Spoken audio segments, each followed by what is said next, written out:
Leitura dos Atos dos Apóstolos. Naqueles dias, a multidão dos filipenses levantou-se contra Paulo e Silas, e os magistrados, depois de lhes rasgarem as vestes, mandaram açoitar os dois com varas. Depois de açoitá-los bastante, lançaram-nos na prisão, ordenando ao carcereiro que os guardasse com toda segurança. Ao receber essa ordem, o carcereiro levou-os para o fundo da prisão e prendeu os pés deles no tronco. À meia-noite, Paulo e Silas estavam rezando e cantando hinos a Deus. Os outros prisioneiros os escutavam. De repente, houve um terremoto tão violento que sacudiu os alicerces da prisão. Todas as portas se abriram e as correntes de todos se soltaram. O carcereiro acordou e viu as portas da prisão abertas. Pensando que os prisioneiros tivessem fugido, puxou da espada e estava para suicidar-se. Mas Paulo gritou com voz forte: "Não te faças mal algum. Nós estamos todos aqui." Então o carcereiro pediu tochas, correu para dentro e, tremendo, caiu aos pés de Paulo e Silas. Conduzindo-os para fora, perguntou: "Senhores, que devo fazer para ser salvo?" Paulo e Silas responderam: "Crê no Senhor Jesus, e sereis salvos tu e todos os de tua família." Então Paulo e Silas anunciaram a palavra do Senhor ao carcereiro e a todos os da sua família. Na mesma hora da noite, o carcereiro levou-os consigo para lavar as feridas causadas pelos açoites. E, imediatamente, foi batizado junto com todos os seus familiares. Depois fez Paulo e Silas subirem até sua casa, preparou-lhes um jantar e alegrou-se com todos os seus familiares por ter acreditado em Deus. Palavra do Senhor. Graças a Deus.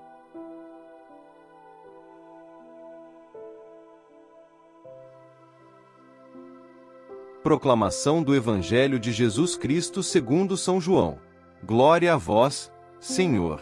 Naquele tempo, disse Jesus aos seus discípulos: "Agora, parto para aquele que me enviou, e nenhum de vós me pergunta: para onde vais? Mas, porque vos disse isto, a tristeza encheu os vossos corações. No entanto, eu vos digo a verdade: é bom para vós que eu parta. Se eu não for, não virá até vós o defensor. Mas, se eu me for, eu vô-lo mandarei. E quando vier, ele demonstrará ao mundo em que consistem o pecado, a justiça e o julgamento. O pecado, porque não acreditaram em mim. A justiça, porque vou para o Pai, de modo que não mais me vereis. E o julgamento, porque o chefe deste mundo já está condenado." Palavra da salvação. Glória a vós, Senhor.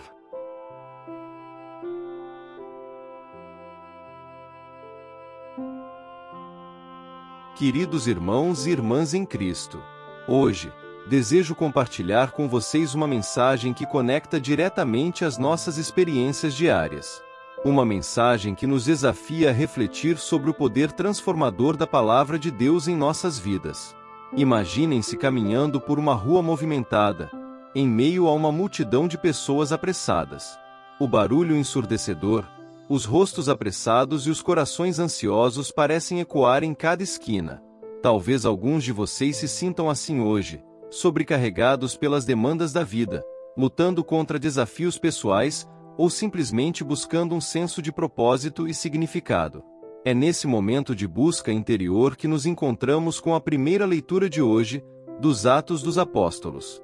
Nos deparamos com uma cena de caos e sofrimento, onde Paulo e Silas são injustamente presos e açoitados. Eles suportam a dor física e a escuridão da prisão, mas em vez de ceder ao desespero, eles encontram forças para orar e louvar a Deus.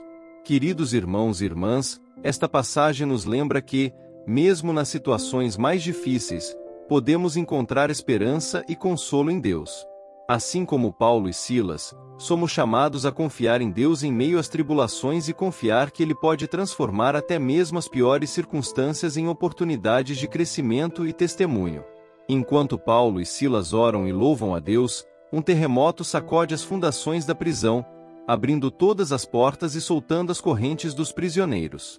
Esta é uma imagem poderosa que nos lembra que, quando nos voltamos para Deus em oração, Ele pode realizar maravilhas e libertar-nos das correntes que nos mantêm cativos. No entanto, a história não termina aí. O carcereiro, despertado pelo terremoto, Acredita que todos os prisioneiros fugiram e está prestes a tirar a própria vida. Mas Paulo detém e diz: não faça mal a si mesmo, pois todos estamos aqui. Imagine a surpresa e a gratidão do carcereiro ao descobrir que os prisioneiros não escaparam, mas permaneceram em seus lugares. Essa história nos lembra que, muitas vezes, nossa fidelidade a Deus pode ter um impacto profundo nas vidas daqueles ao nosso redor. Assim como Paulo e Silas permaneceram fiéis a Deus, mesmo em meio à adversidade, somos chamados a ser testemunhas do amor de Deus em nossas próprias vidas. Nossa fidelidade pode ser uma fonte de esperança e inspiração para aqueles que nos cercam.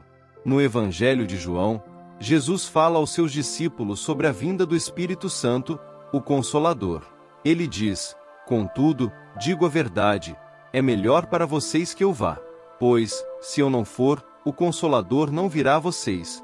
Mas se eu for, eu o enviarei. Essas palavras podem parecer desconcertantes à primeira vista.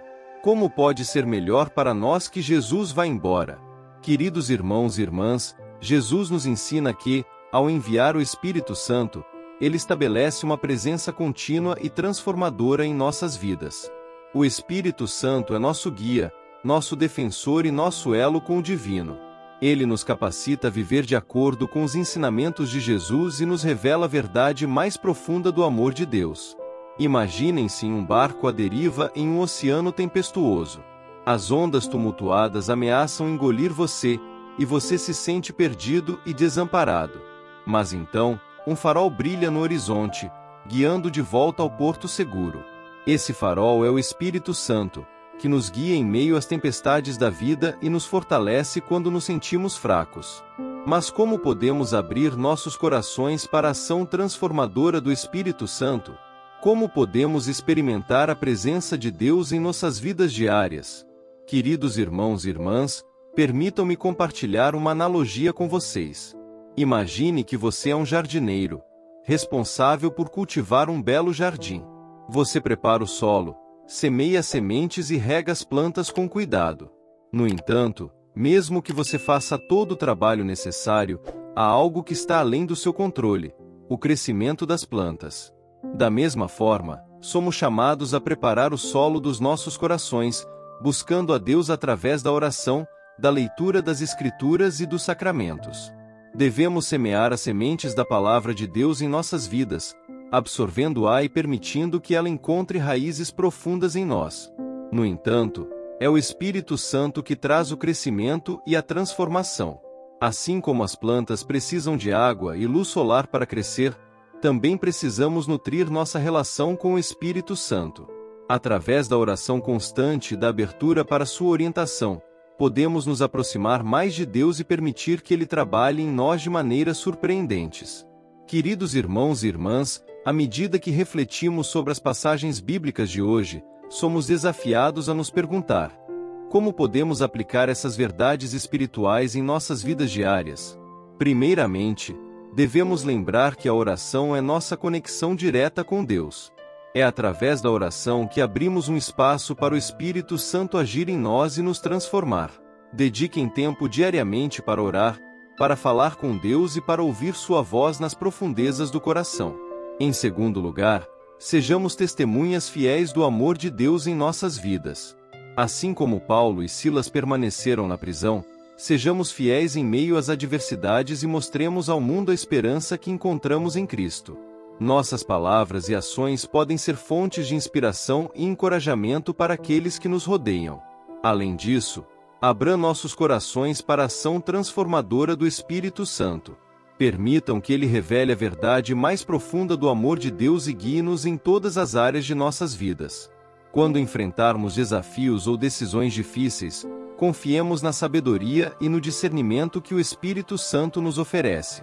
Por fim, lembrem-se de que somos chamados a viver em comunhão uns com os outros. Assim como Paulo e Silas permaneceram na prisão para proteger o carcereiro, sejamos solidários e compassivos com aqueles que estão ao nosso redor. Estendamos a mão para aqueles que precisam de ajuda, compartilhando o amor e a misericórdia de Deus com generosidade. Queridos irmãos e irmãs, que essa mensagem ressoe em seus corações e os inspire a buscar uma relação mais profunda com Deus. Que o Espírito Santo ilumine o caminho à nossa frente e nos capacite a viver de acordo com os ensinamentos de Jesus. Que possamos ser testemunhas vivas do amor e da graça de Deus em nossas vidas diárias. Que possamos ser faróis de esperança em meio às tempestades da vida, guiados pelo Espírito Santo. E que, ao enfrentarmos desafios e adversidades, possamos encontrar forças para louvar a Deus, confiando que Ele pode transformar até mesmo as piores situações para o nosso bem e sua glória. Que a graça de Deus esteja com todos vocês. Em nome do Pai, do Filho e do Espírito Santo. Amém.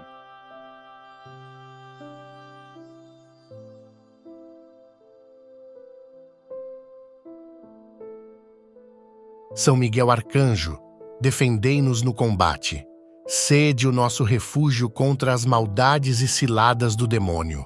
Ordene-lhe Deus, instantemente o pedimos, e vós, príncipe da milícia celeste, pela virtude divina, precipitai no inferno a Satanás e aos outros espíritos malignos que andam pelo mundo para perder as almas. Amém.